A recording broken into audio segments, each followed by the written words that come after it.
Igreja Açores, o programa com a atualidade da Diocese de Angra para ouvir ao domingo, ao meio-dia, na sua Antena 1 Açores. Olá, seja bem-vindo a mais uma edição do Igreja Açores. Hoje conversaremos com Jorge Vemans, ele que é o provedor do telespectador da RTP e que esteve nas Jornadas Diocesanas de Comunicação Social que tiveram lugar no Seminário Episcopal de Angra. Mas antes disso, vamos atualizar a informação regional. Decorre de 10 a 17 de novembro a Semana de Oração pelos Seminários, com diversas iniciativas de sensibilização pela Diocese. Nesta semana é também habitual a visita missionária às ouvidorias por parte dos alunos do Seminário Episcopal de Angra. Um total de 14 seminaristas que visitam as ouvidorias de Faial, Pico, Vila Franca, Flores, Povoação, Capelas e Ponta Delgada. O reitor Padre Hélder Miranda Alexandre diz que este contacto é essencial e aguardado pelas paróquias. Normalmente é por iniciativa das próprias ouvidorias, dos próprios parques, que se juntam e se organizam com o intuito de receber os seminaristas e favorecer também a proximidade deles com as comunidades paroquiais onde é possível.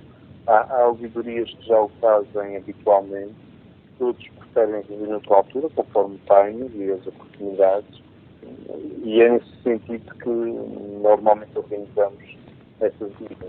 O bispo Dom João Lavrador desafiou os seminaristas a formarem uma comunidade livre de atritos individualistas e deu-lhes ainda a missão de criarem o hino para a caminhada sinodal que agora se prepara na Diocese. A mensagem vem de acordo também com aquilo que o Diretor Nacional das Vocações já tinha proposto, que era a partir da Cristo Jurídico do Papa Francisco, tem como frase: o Senhor não pensa apenas naquilo que tu és, mas em tudo aquilo que poderás chegar a ser. Portanto, dando aqui uma oportunidade, chamando a atenção não só aos seminaristas, no sentido de amadurecerem o seu caminho, mas também, sobretudo, suscitar muitos jovens esta questão, e isto também é um caminho de liberdade e de uma escolha muito pessoal, que é feita com muito entusiasmo e muita alegria, mas no serviço à Igreja.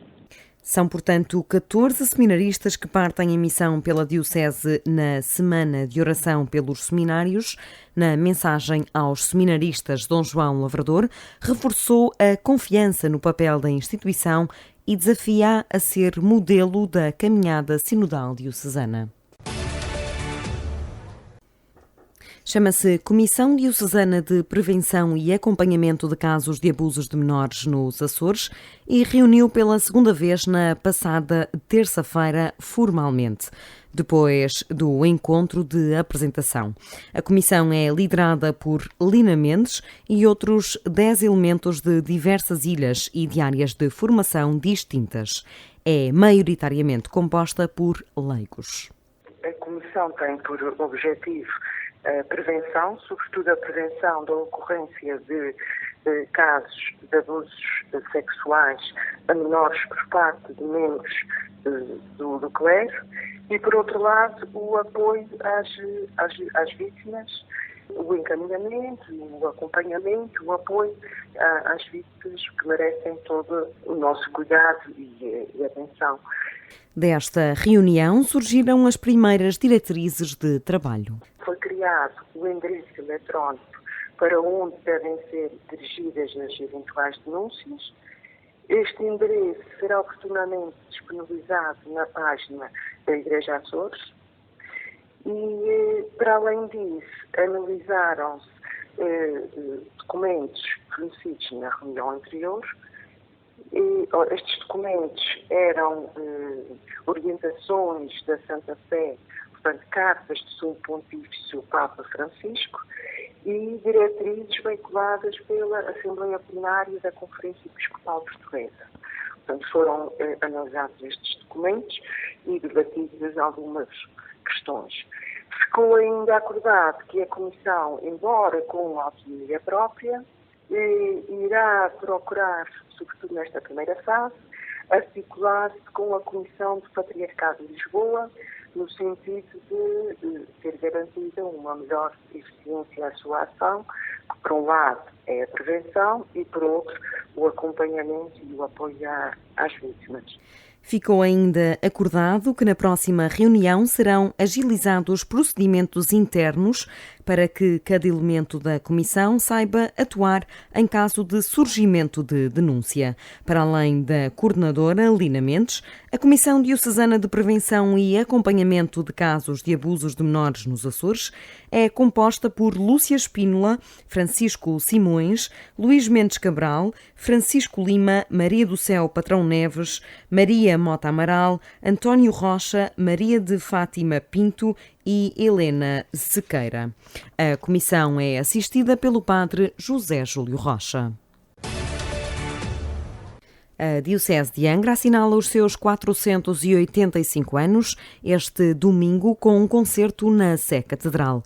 O padre Duarte Rosa, mentor da iniciativa, e a Filarmónica da Associação Cultural do Porto Judeu programaram uma tarde recheada de colaborações.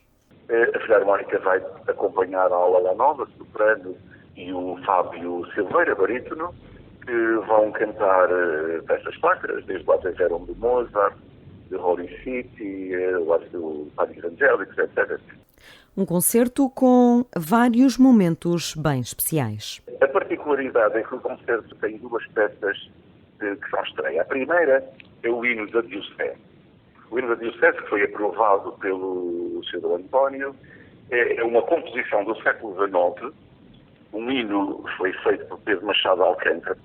Este hino, que eu nem sequer sabia da existência dele, estava no espólio do Conde da Praia da Vitória, dos Condes da Praia da Vitória.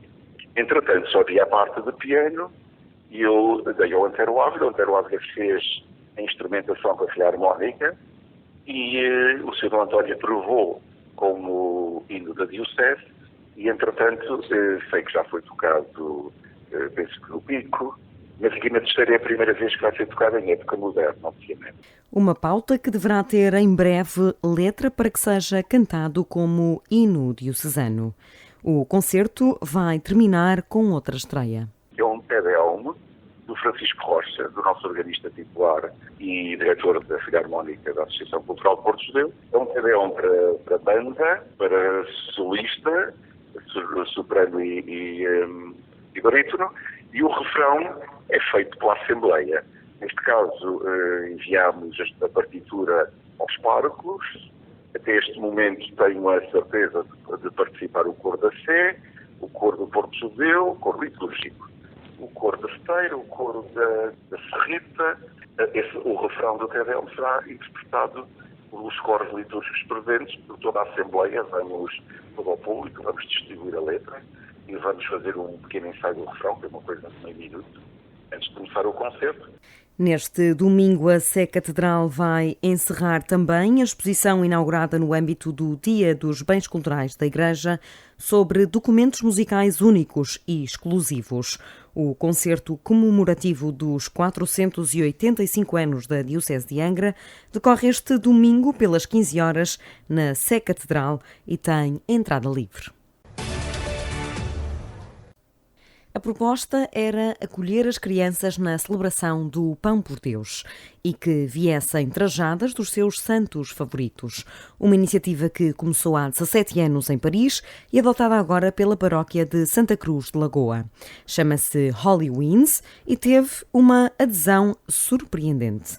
Nuno Maiato, o pároco, diz ser uma forma de reafirmar as nossas raízes cristãs num mundo multicultural. Uma proposta tenta realçar a dimensão cristã, católica, destes dias e desta festa de Todos os Santos. Aqui eu quero evitar ao máximo, com esta iniciativa, entrar em fundamentalismos e em guerras abertas com outras tradições. Mas, de facto, cada vez mais, numa sociedade multicultural, temos que reafirmar as nossas raízes cristãs e temos também que valorizar as nossas tradições. E esta celebração, a iniciativa, foi também um veículo para reativar aqui na paróquia a tradição do Pão por Deus.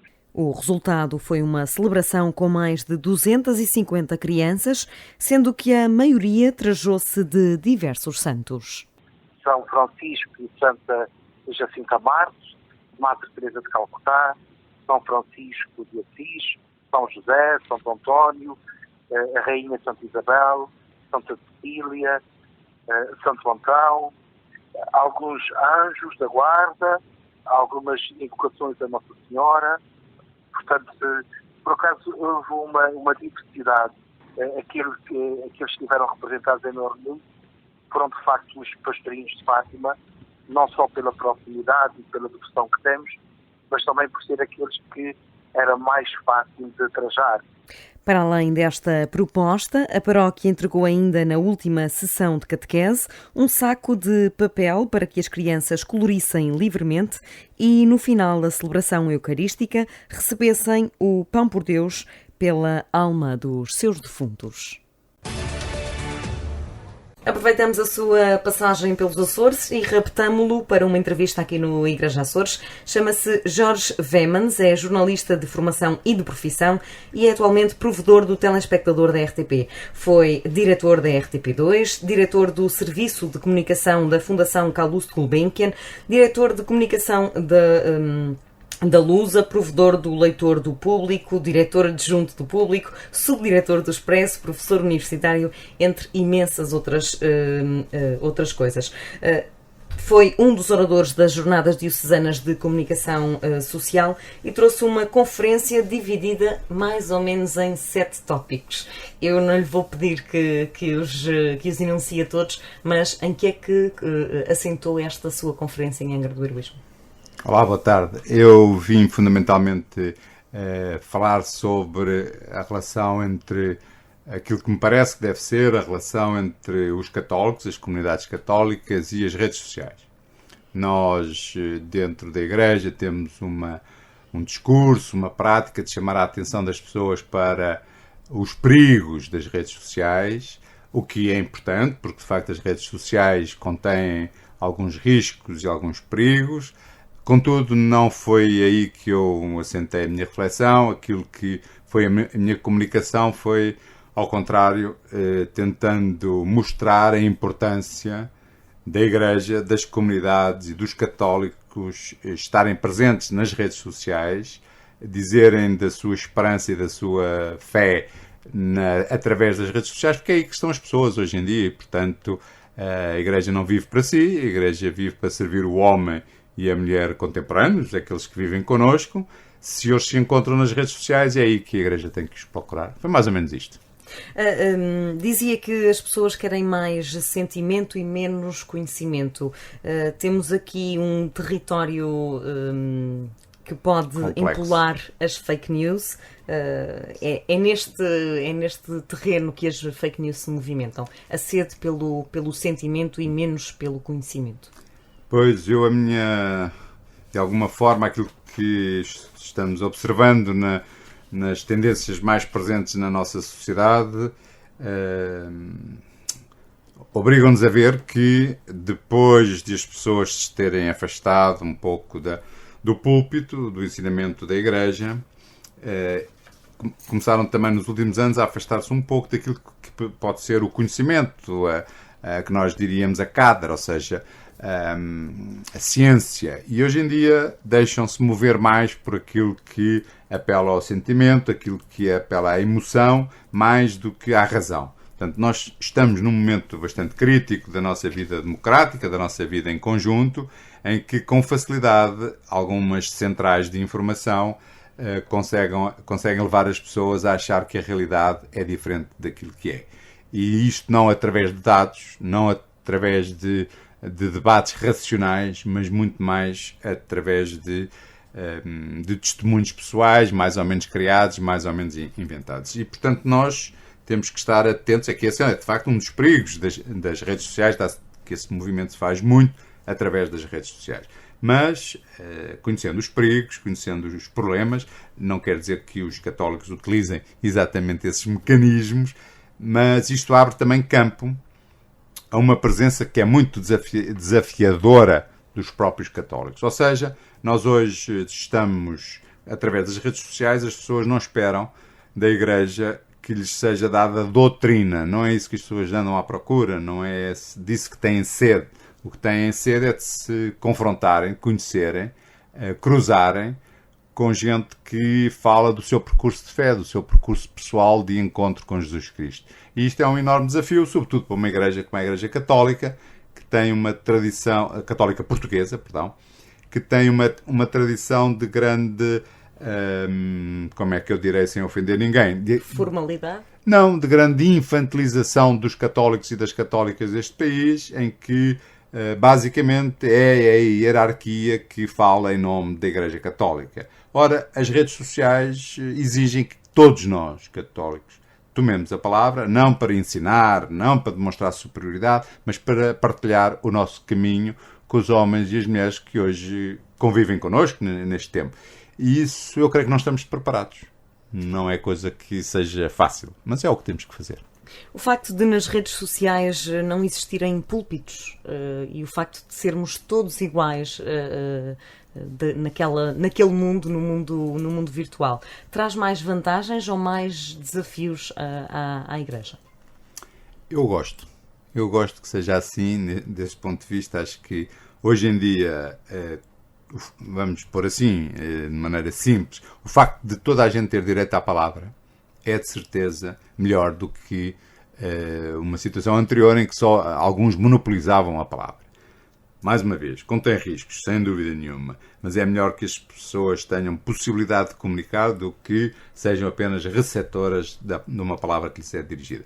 Agora, isso levanta imensos desafios, porque quem tem a palavra, esta democratização da palavra, da intervenção no espaço público, não se coaduna com hábitos de instituições que gostaram, 1, de falar sozinha, 2, de não ser contestada, 3, de ser sempre a última palavra. Nós não estamos nesse mundo, estamos noutro mundo em que... A Igreja foi assim muitos anos. Foi, mas ainda é? Mas não tem culpas, isto é, era assim, não estou a culpabilizar o passado, nós não podemos transpor a atualidade de hoje para o que se passava há 100 anos.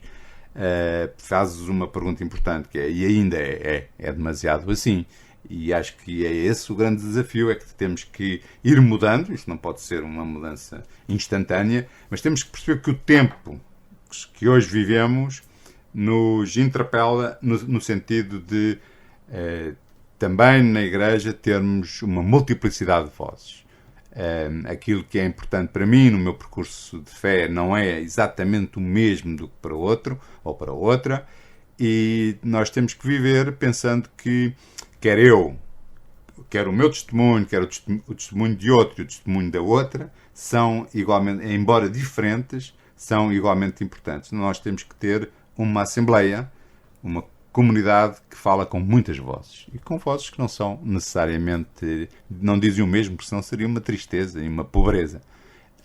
Tudo isto é um bocadinho novo e não é difícil, não é fácil, digo eu, não é fácil de gerir por estruturas que estiveram habituadas a um certo silêncio da parte dos fiéis. Uma coisa que também é mais ou menos nova, e posso arriscar das últimas 2 décadas, foi que passamos a ter medo, não sei se vergonha, mas passou-se a ter medo, os cristãos começaram a assumir algum receio de assumir a sua fé e o facto de serem cristãos. Porquê é que isto aconteceu? Porquê é que este fenómeno tem acontecido, acima de tudo, nos últimos anos? Não sei se te acompanho completamente nessa análise, talvez. Eu acho que nós estamos em mudança de um catolicismo sociológico, em que as pessoas não se diziam católicas porque obviamente eram, portanto não precisavam de dizer, eram, ponto final, para um catolicismo que tem que ser mais testemunhal, em que as pessoas, mais consciente, em que as pessoas têm que dizer, não, olha, eu sou. Mas a questão não é só a questão da afirmação da pertença, é muito mais o que é que isso significa. Ou seja, nós hoje somos, perante os problemas, as questões, as interrogações que se levantam, as notícias, a informação, nós somos confrontados não a responder a essa problemática com doutrina, mas a responder sobre eu perante isso, como católico, como é que vivo, como é que isso me interpela também, como é que isso põe questões à minha fé, como é que eu gostava que Deus dissesse tudo sobre isso, mas não diz. E como é que eu vivo com esse silêncio e com essa procura? Ora, isso é bastante mais, digamos, é um caminho que cada um tem que fazer. E eu acho que, apesar de tudo, quer na arte, quer na comunicação social, quer na política menos, mas no espaço público, há vozes católicas, sim, tem havido.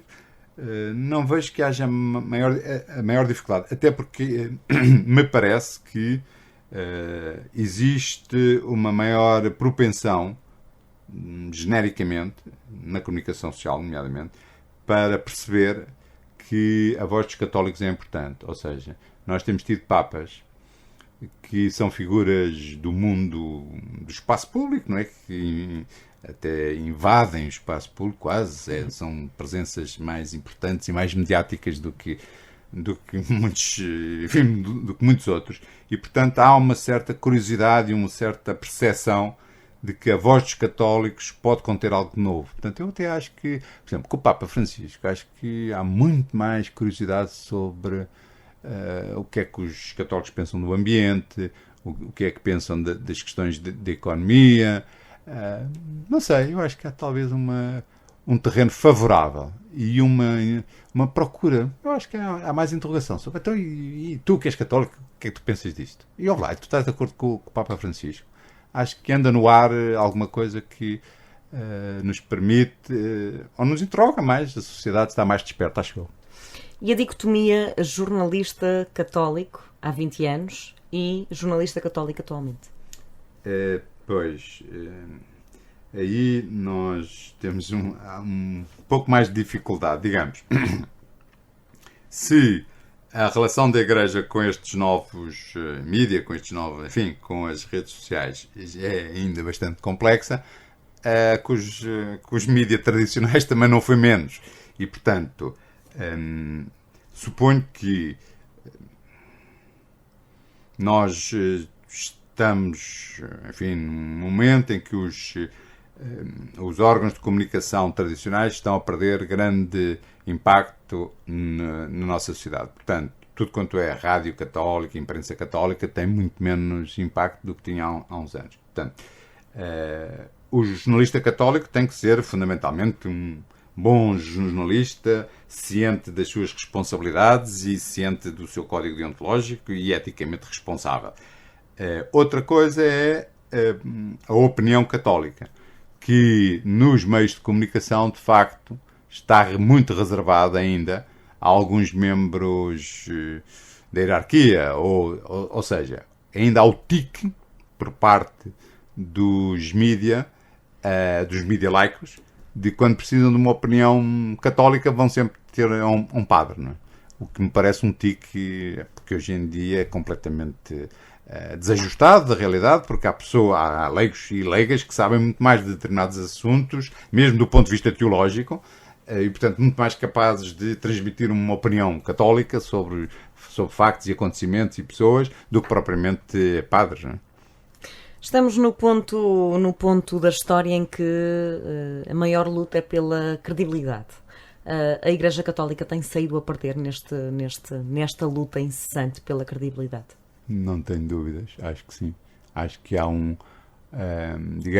um movimento muito grande em que setores importantes da vida política e económica procuram retirar à Igreja credibilidade. Veja-se, por exemplo, o que se passou no Brasil, o que o Estado brasileiro, através do seu presidente, o que disse a propósito dos bispos brasileiros que estão agora no sino sobre a Amazónia. Disse de tudo, não é?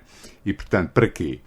Para poder pôr-se a coberto das eventuais conclusões do sínodo que vão seguramente ser críticas em relação à gestão da Amazónia que está fazendo, que o Bolsonaro está fazendo. Portanto, há aqui permanentemente um movimento que pretende minar a credibilidade da Igreja Católica. Devo dizer que não é só a da Igreja Católica, há também movimentos muito importantes, sobretudo nos Estados Unidos, em que, por exemplo, a derrota do ambiente nem é tanto a Igreja Católica que vê a sua credibilidade posta em causa, é muito mais a ciência, é muito mais as universidades. Há um fluxo constante de notícias que nos vem dizer que, afinal, os estudos científicos sobre as alterações climáticas que são mentira, não é? Portanto, há aqui uma permanente atividade, sobretudo nas redes sociais, que procura minar a credibilidade das igrejas, a credibilidade das academias e a credibilidade dos próprios mídia, nomeadamente os jornais, a guerra. Então, esta semana ficámos a saber que o Trump proibiu todos os funcionários da Casa Branca de assinarem o New York Times e o Washington Post, na verdade. Portanto, isto está a este nível.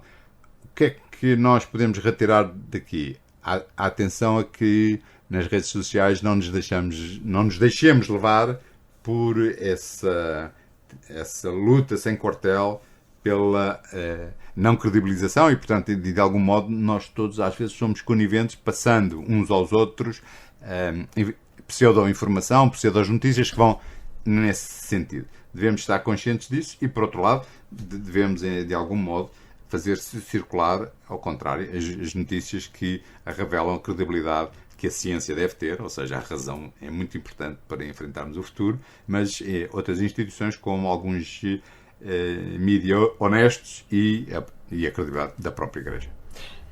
Na comunicação da Igreja no mundo, o Papa Francisco surgiu no timing ideal?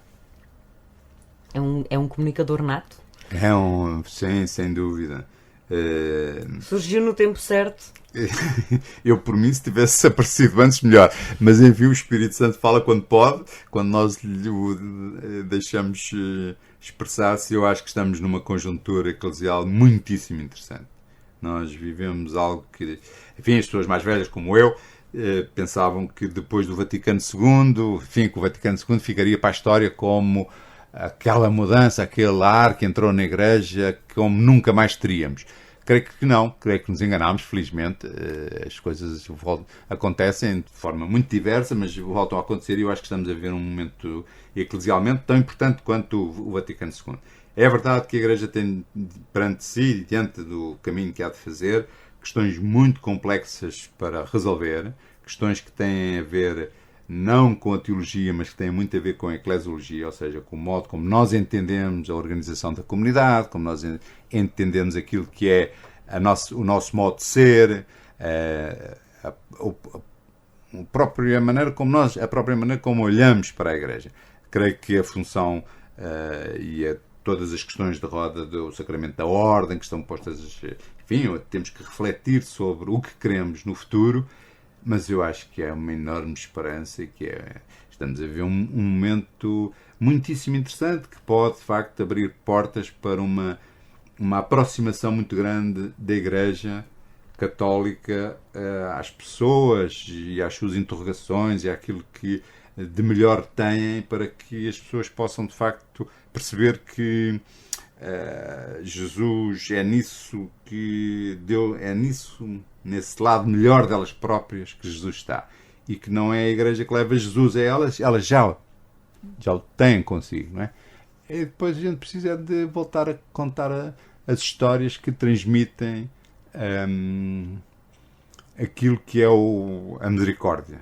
O facto de, pelas múltiplas histórias que Jesus contou, nós percebermos que Deus talvez não muda as coisas no sentido que nós queríamos, mas que é o companheiro mais íntimo de cada um de nós.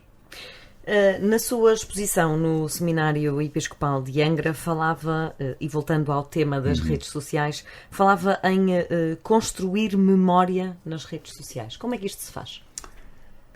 As redes sociais são hoje um modo como as pessoas têm de se aperceberem do mundo. Procuram, através das redes sociais, são chamadas a olhar para este blog, a olhar para aquele site, a ver isto, a ver aquilo outro.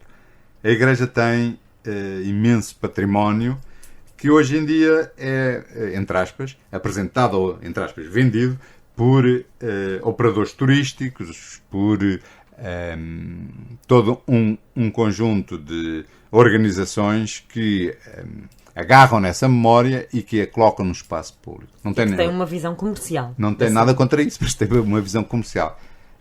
Eu acho que nós tínhamos nós católicos, tínhamos a obrigação de ter presente, como não é para impor nada, é para oferecer às pessoas uma relação com esse património cultural, com esse património, podemos dizer, com esse património de santidade.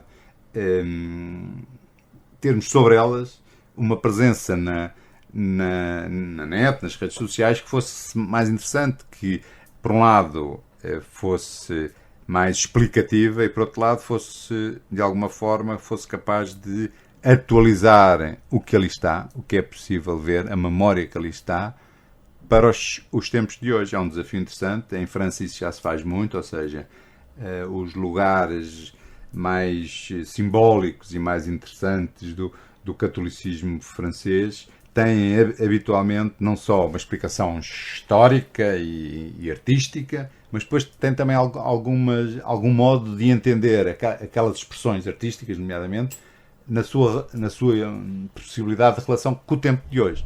Eu acho que isso é muito interessante e que em Portugal fazemos muito pouco. E juntar uns pozinhos de emoção também. Então a arte é emoção, a arte convoca a emoção. Eu acho que as catedrais são o quê? São as redes sociais dos séculos passados, ou seja, convocam-te a subida aos céus, não? As catedrais góticas, nomeadamente, ou mesmo mais recentemente, todo o Renascimento procura, no fundo, fazer uma catequese a partir daquilo que é belo. Eu acho que nós temos aí material imenso para falar hoje com os homens e as mulheres de hoje sobre o que é belo e como a beleza é uma aproximação imensa a Deus. Jorge Vemans, foi estreia nos Açores, na Ilha Terceira, esta sua vinda? Não, eu já cá estive várias vezes, mas só conheço a Terceira depois do terremoto, ou melhor, depois da recuperação. E tira-se o chapéu, isto é muito simpático, ver Angra com a cidade tão bonita. E essa Angra com a Angra que viu nestes dias? Eu acho que está muito bem. Gosto imenso desta cidade. Hoje ia-me matando de subir lá acima a pé ao Monte Brasil, mas é espetacular ver a Angra lá de cima. Fazia sol, estava um dia criador, dia suficiente para jantar, graças a Deus. Obrigada, Jorge Vemans, foi o nosso convidado desta edição do Igreja Açores. Os Açores estão sempre disponíveis para a sua visita e também para as suas conferências. Muito obrigado, eu é que agradeço. Muito obrigado. O Igreja Açores regressa na próxima semana com mais atualidade da Diocese de Angra e com mais um convidado especial. Igreja Açores, o programa com a atualidade da Diocese de Angra para ouvir ao domingo, ao meio-dia, na sua Antena 1 Açores.